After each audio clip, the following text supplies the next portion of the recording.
Hello foxes, hello hedgehogs. For story time this week, I'm going to read you one of my favourite books. It's called The Lion Inside.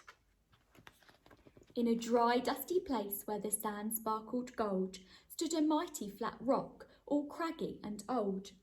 And under that rock, in a tiny full house, lived the littlest, quietest, meekest brown mouse. Can you spot the mouse? That's right, he's down there in his house. He was so very tiny, so incredibly small, that nobody noticed him, ever at all. He got trod on and sat on and missed out for stuff, ignored and forgotten. Yes, mouse life was tough. Meanwhile, far above, on top of the rock, times were quite different. It was Lion o'clock. This huge, toothsome creature made sure everyone saw how important he was by how loud he could roar. He was head of the pack. He was shouty and tough. He loved showing the crowd he was made of strong stuff. Yes, all were impressed by this mighty King Cat. If only, thought Mouse, I could be more like that. Then, late one dark night in his Minnie Mouse bed, the cleverest thought popped into his head. He jumped from the covers and held up a paw. I've got it, he said. What I need is a roar. I mean, what if this mouse with the weeniest squeak was a little more grrr and a little less meek? Well, he'd still be the smallest of fuzzy brown mice, but he'd make friends and join in, and life would be nice. Yes, thought the mouse, I must find out how. I will learn how to roar, and I will learn it now. But, gulp, oh my gosh, there was only one beast who could teach him this thing, but might make him a feast. It was time to be strong, take a chance. After all, forever was such a long time to feel small. So he made himself brave, and he thought like a winner. He set off for the top, hoping not to be dinner. It felt like the scariest thing he could do. But if you want things to change, you first have to change you.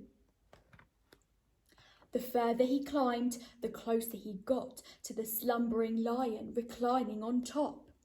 Then, at last, as he stood on his tippity toes, he found himself suddenly nose to nose.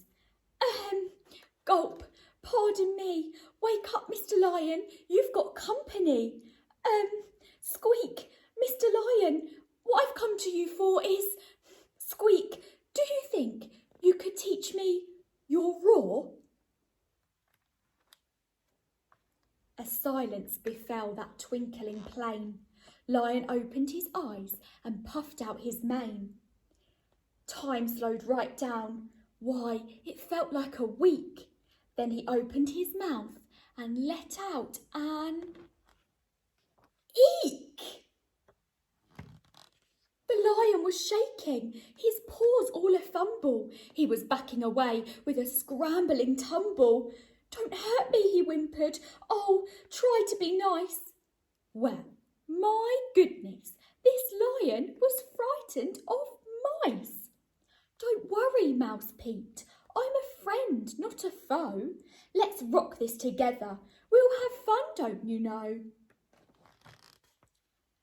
That was a magical moment for sure, when Mouse didn't feel at all small anymore. He had found his true voice and learned to speak out, and for that you don't need to roar or shout. And from that day and always the two were a pair. Both liked that rock better now that rock was to share.